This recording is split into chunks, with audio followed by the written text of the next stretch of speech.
In this Golf Smart Insight, we're going to take a look at what we can learn about the golf swing from throwing a frisbee. So I've seen a handful, 3 different instructors present videos about throwing frisbees and how you can learn some key things about the golf swing. If you're learning to throw them left-handed. I've seen everything from you can learn how to bow that left wrist and then extend it through the shot. You can learn about sequencing and kind of spinning that body as your main power source. Lots of different things. Now, one of my other sports, handful of years ago before my injury, I used to play not professional but competitive disc golf. So with my mind, I would study, looking at. I had my Casio and I would take high-speed video of the good players in the area. I would study it just like I was studying the golf swing. So I want to dissuade a couple kind of myths, because I think that what they usually say about how you apply it to the golf swing is 100%. If you bow that lead wrist early, if you sequence it, and then down at the bottom, we'll talk about this in the golf section, but if you let that lead wrist come out of flexion, that's going to tend to produce some really good contact, really good flight, good spin loft, a lot of good things. The way that they describe it in the frisbee throw, I think, is a little bit reaching. It's almost like retrofitting what we want in the golf swing to make it look like it should happen in disc golf. I had some struggles because I knew how to create rotational speed. I knew this good wrist mechanics from the golf swing, and initially I struggled a little bit with certain shots when it came to disc golf because I was trying to apply those same principles. So I'm going to use a couple of my mid-range discs. Those are most like kind of your neighborhood ultimate frisbees, but disc golf discs tend to have more of the weighting out around the rim, less in the middle, so you can throw them further. These guys tend to be closer, and then we'll look at some driver throws. So one of the things that I frequently hear is that you're going to flex that wrist and you're basically going to spin your body and then you're going to extend it kind of like so. Now, if I was to actually do that, what you'll see is I'm going to flex and I'm going to spin and I'm going to throw, and that actually, it works. It doesn't look that bad, but if you get a trained eye, you'll kind of see that it's stalled out and it didn't really cut through the air very well. Now, to throw a good frisbee disc, what I'm actually going to do is I'm going to try to keep my wrist in neutral position, but I'm going to try and pull this across my body. So I'm not going to spin my body. I'm actually going to feel like my body stays pretty square to the target line, and I'm going to use more of almost like starting a lawnmower and trying to get this disc to go in a straight line straight across my body towards the target. So what ends up happening is I'm going to keep this wrist pretty firm, and then once my shoulder and elbow run out of room, and now it's going to flex very close to the release point, and then as I go to extend, it's going to approach neutral. It's never really going to get into extension, it's just going to approach neutral. And by doing so, I get this much later acceleration of the disc, and I'm able to create a lot more spin compared to if I had it bent like this. I'm going to tend to run out of room sooner, so I'm actually going to start unwinding too soon, which is going to impede my ability to put spin.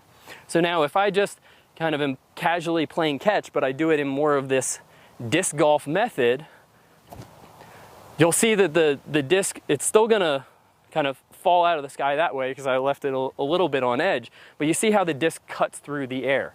Now, they always use the example of just throwing a neighborhood frisbee, but I want to show that it'll get exaggerated when you take a heavier disc with the weighting more around the perimeter like we use in disc golf. So, for example, I'm going to take this disc right here and use the method that they're frequently talking about, which is I'm going to cup that wrist and just spin my body and release it kind of like this. And you'll see that it has, a decent flight to it, but I want you to compare. If I spin more to create that speed, it's just going to go up and stall. Compare that to a more traditional kind of actual disc golf drive where all the speed is happening late, and you'll see that that's going to probably go 50 feet further, which is very significant for this, 50 feet further than what I just did with just the body spinning as my main power source. I remember talking to a competitive disc golfer who had just come back from Worlds, and this was the area that was sore for him, not his core and his hips. It's that pull where we get a lot of our power in a good disc golf drive. So I pulled that a little bit, but that's more the flight that we're kind of going for. And you can't get that flight if you're bowing this wrist too soon, or if you're spinning your body. You have to pull across your body, keep that wrist neutral. Now let's take a look at what we can learn about the golf swing from looking at these disc golf mechanics. All right, so we just finished looking at how the wrist actually works when we're trying to do a really good distance drive, where it's not really gonna be cupped in maximum flexion and then going to extension, because that actually causes the disc to lose speed and kind of spin out of its flight prematurely. We're gonna actually hold that fairly rigid, and it's not gonna go into flexion until late in his swing, and then it's gonna work more towards neutral. It's not really gonna snap into extension. It's just gonna work towards neutral as it goes through kind of that release phase. So how does that apply to the golf swing? Well, there are two key times during the golf swing where this lead wrist is gonna be really changing its movement pattern.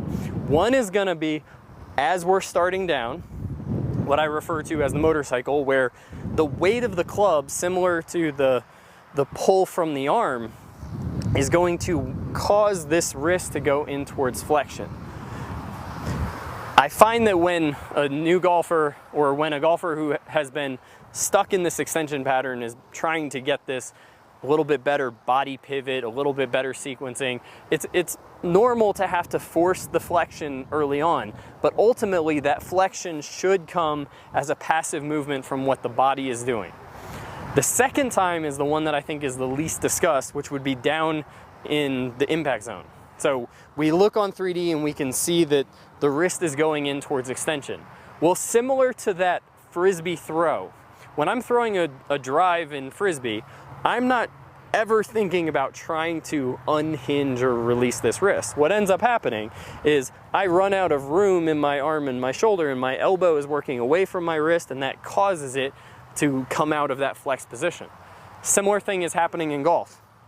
So as I've gotten down into this really good delivery position, what'll happen is as the body is bracing, my wrist is slightly flexed. I'm exaggerating it for the purpose here. And the weight of the club is back here, so it's kind of pulling against my wrist this way. But then what happens is it's got a lot of momentum, so it wants to pull my wrist this way, and this elbow is getting pulled from the shoulder. So I'm getting my forearm getting pulled this way and my hand getting pulled that way. It would take a massive effort to prevent any of this extension. But that doesn't mean that adding active extension down at the bottom is going to increase my club head speed. In fact, I would guess that it would probably do the opposite, because by resisting it, you're actually going to get more of a stretch shorten in the extensors of the wrist, where if you're actively doing it, it would just be a concentric or active movement. So hopefully this helps you see and understand how these two key wrist phases can actually relate to what we do with the disc golf, but the disc golf is not going to reveal that we want to have kind of max extension, spin from the body, and then, max flexion, spin from the body, and then extend that wrist through impact. That's not what's happening. Just like in the golf swing, I'm not going to be actively extending that wrist down through impact. It's more going to be a product of these two competing forces, the momentum of the club pulling me away as my shoulder pulls from the opposite end, causing everything to want to line up.